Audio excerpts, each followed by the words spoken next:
Oke deh ya, jadi ini IHSG guys. Hari ini tadi IHSG benar-benar bergulat banget ya. Jadi sempat turun lumayan sampai ke level 6.900-an. Sampai ke level 6.900-an. Terus kemudian surprisingly sore hari itu ditutup naik. Tapi kalau aku perhatikan naiknya tuh kalau orang Jawa bilang bahasanya, mau dapat bimbingan intensif belajar saham dan referensi?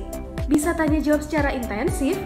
Yuk, daftar Mtrade sekarang di mtrade.id/WhatsApp atau klik di bawah sini ya. udah ngoyo lah, naiknya tuh kayak susah banget gitu ya, naiknya susah banget gitu. Hari ini juga asing masih net buy setelah bulan Juli kemarin itu net sell terus ya. Bulan Juli net sell terus, hari ini asing tuh masih net buy. Kemarin juga net buy-nya kemarin lumayan gede sekitaran 1 triliun, dan hari ini total net buy sekitaran 863. Kalau kemarin net buy-nya tuh ada di BCA, BRI dan TLKM. Hari ini net buy-nya ada di BCA 370 miliaran, BRI 338 miliar. Terus setelah itu disusul dengan United Tractors 98 miliar, terus kemudian Bank Mandiri 79 miliar dan ya 79,2 miliar untuk Bank Mandiri.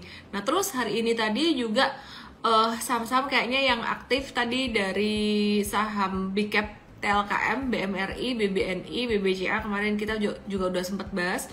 Market value tadi sampai siang masih agak sepi sekitaran 9 triliun. Hampir closing tuh sekitar jam berapa ya, jam 2, jam setengah 3-an, sekitaran jam 2.20 tuh. Tapi kemudian di sore hari jadi 12,9 triliun dan IHSG ditarik naik di sore hari gitu. Saham-saham yang potensi aktif masih dari banking selain Big Caps ada banking kecil-kecil juga. Terus kemudian dari saham grup MNC dan juga ada dari tawar-tawaran juga teman-teman.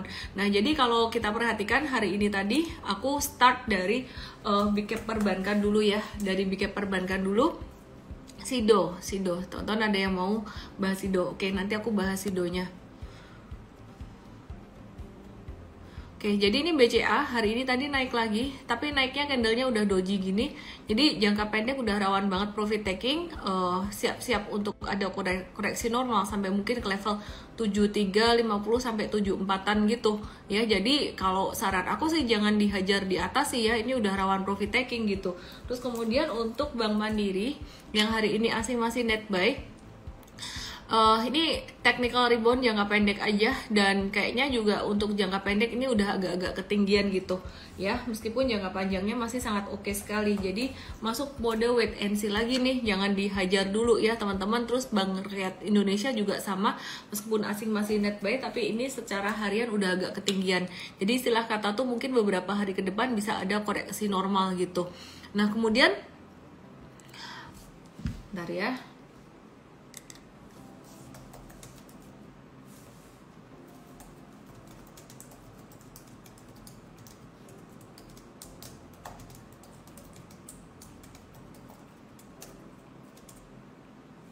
Oke, sebentar ya guys.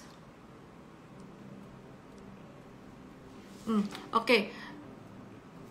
Terus abis itu aku mau bahas untuk BNI tadi juga udah lagi di resisten ya, BNI-nya agak-agak rawan profit taking gitu.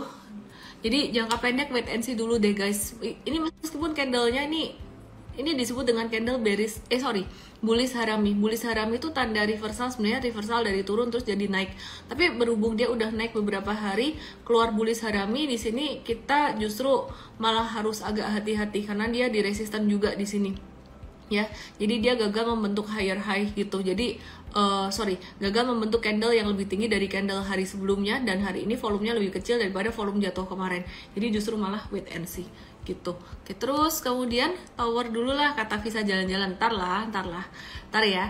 Terus aku lagi mau bahas untuk saham grup MNC untuk fundamental dan untuk rencana mergernya ntar dibahas sama Coach Tasya aja. Sido kenapa? Sido boleh, ntar aku masih akan bahas lagi, Sido masih rame.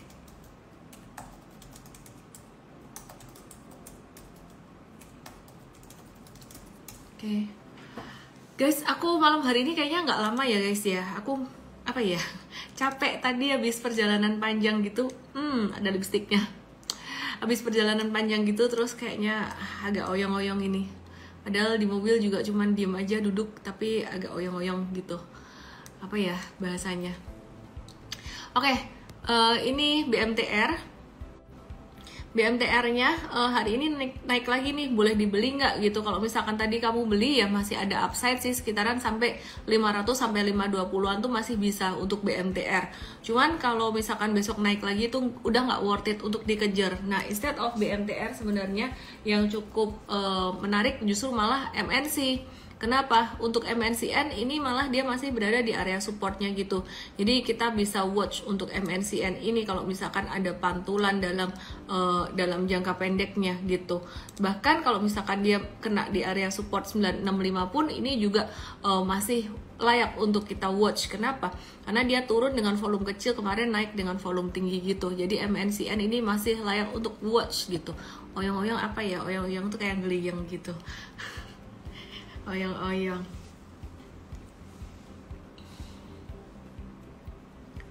Oke, baiklah. Sekarang kita mau bahas untuk saham lain yang juga nggak kalah menariknya ya. Tadi Mtrade, tadi atau kapan ya Mtrade ada beli Tebik. Sebenarnya udah 2 hari kemarin dan tadi kita remind aja sih gitu. Tebik ini menarik karena dia balik ke masa ini ya, ke bekas downtrend lainnya dia gitu. Jadi dia koreksi normal correction itu sampai ke bekas downtrend lainnya dia. Nah, ini retracementnya bagus banget. Jadi teman-teman kalau nggak dapat breakout di sini, ini tadi pas retracement. Jadi Mtrade ada beli kemarin ya, 2 hari kemarin, dan tadi ada remind juga. Meskipun sore hari udah naik, sempat di atas level range buy kita gitu. Budi Kaiing Cici mabuk darat. Oh gitu ya, itu namanya mabuk darat ya. Ya juga sih ya, ntar minum antimo biar bubuk deh.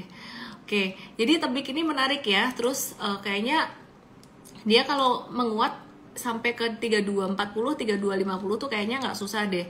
Dan angka 3240 ini resisten yang cukup.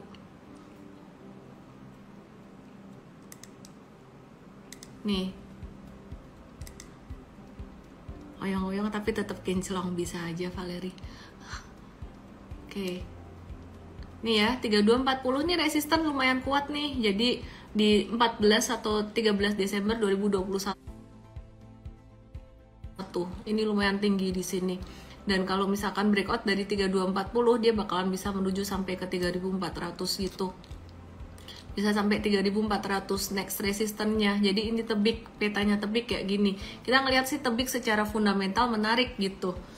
Oke.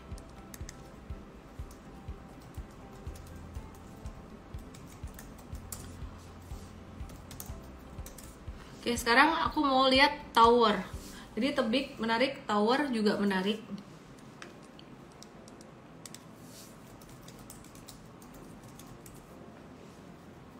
Minum tolak turun. Bisa aja nih. Mentang-mentang Sidonya lagi turun jadi minum tolak turun.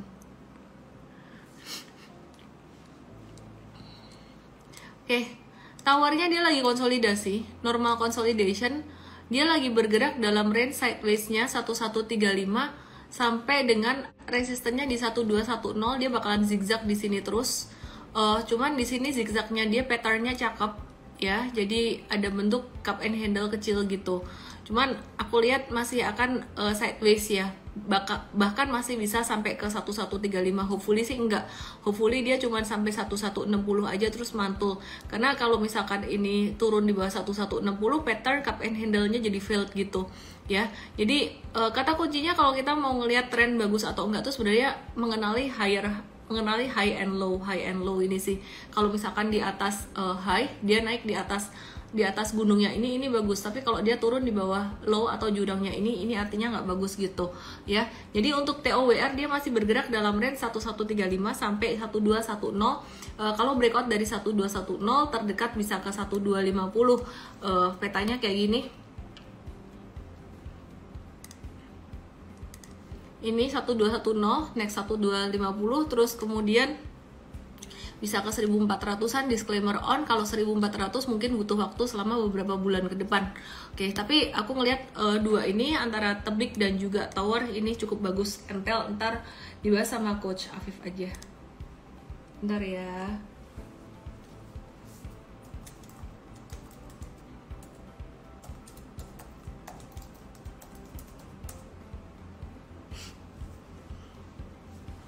Oke, Sido sebentar ya, Sido ya.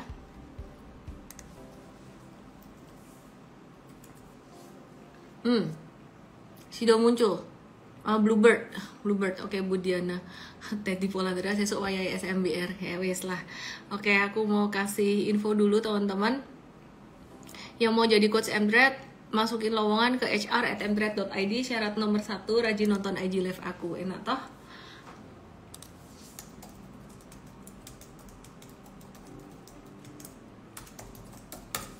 Oke, ini Sido muncul. Sido, aku kok jadi kepengen minum tolak angin ya. Bener juga ya, lagi oyong-oyong gini minum tolak angin ya.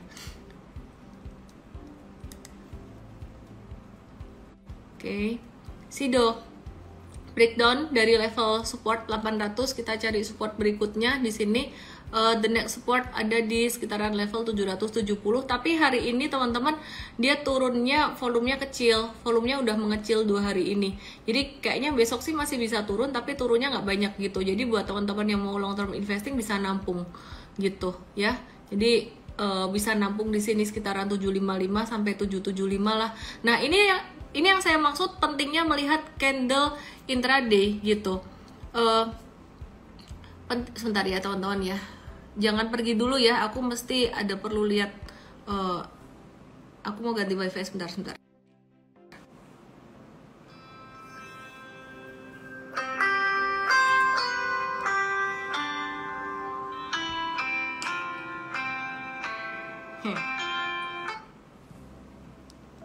Oke, ya aku balik lagi ke sini. Inilah pentingnya kenapa saya sering bilang result tuh penting banget. Kalau misalkan aku bilang nih beli di area 800, kalau candlenya masih merah kayak gini, ini jangan dibeli, ini malah breakdown. Jadi kita perlu satu candle hijau. Nah kita nunggu aja, jadi nunggu aja di level 755 atau 765an situ. Kalau misalkan udah keluar candle hijau kecil dan juga volumenya tuh udah semakin kecil, pas dia turun volumenya makin kecil, nah itu tanda reversal. Nah sebenarnya kalau model yang jatuh banget gini, ini bisa jadiin case study untuk contoh buy on weakness sih nanti ya. Jadi ini jatuh banget, jatuh tajam gini, ini justru malah bagus pantulannya. Nanti kalau misalkan ada pantulan di sini, jadi nunggu candle hijau dulu, kalau merah jangan dibeli. Nah pantulannya bagus. Nah ngukur pantulan sejauh apa biasanya kalau jatuh dalam, ini aku pakein Fibonacci. Cuman pakein Fibonacci-nya tuh mesti udah nunggu terbentuk low dulu. Kalau sekarang belum boleh. Asumsi low-nya misalkan di 755, berarti nanti dia bisa mantul tuh sampai 845 atau 875an. Cuman sekarang belum boleh dipasang Fibonacci karena dia belum membentuk low. Low itu jurang. Kenapa bisa jatuh begitu? Result atau laporan keuangannya kurang bagus, nanti kita bahas bareng Coach Tasya. Time frame-nya berapa itu harian? Budi Kaing tak enteni Sido 700. Sadis loh, nawarnya sadis 700. Aku nunggu sekitar 750-an aja sih gitu. Berarti GGRM pantulannya juga bagus dong. Lebih bagus kalau buat saham-saham second liner, nariknya lebih ringan. Kalau misalkan saham blue chip biasanya dia nariknya agak berat gitu. Nah tapi kalau dilihat secara taktikal sih emang, nah ini bedanya Gudang Garam sama Sido apa, sama-sama turun. Tapi kalau teman-teman perhatikan Sido ini ya, Gudang Garam ini dia turunnya itu dengan volume transaksi yang masih gede. Perhatikan. Nah ini case tadi yang bagus banget nih. Kalau Sido muncul, dia turun ya, dia turun itu dengan volume transaksi yang mengecil. Jadi bisa dijadikan kesempatan untuk buy on weakness gitu. Sedangkan buy on weakness jika sudah muncul candle hijau ya gitu. Kalau masih merah gini jangan. Nah jadi mesti ada update secara real time. Teman-teman lihat aja di Mtrade kita akan kasih tahu untuk kapan waktu buy-nya. Nah ini Gudang Garam kita udah exit. Buat yang invest jangka panjang juga kita sempat cut loss kemarin karena kita lihat view fundamentalnya masih kurang bagus, dan ini kalau technical masih jelek juga. Taunya dari mana? Jatuh 2, volumenya juga masih gede.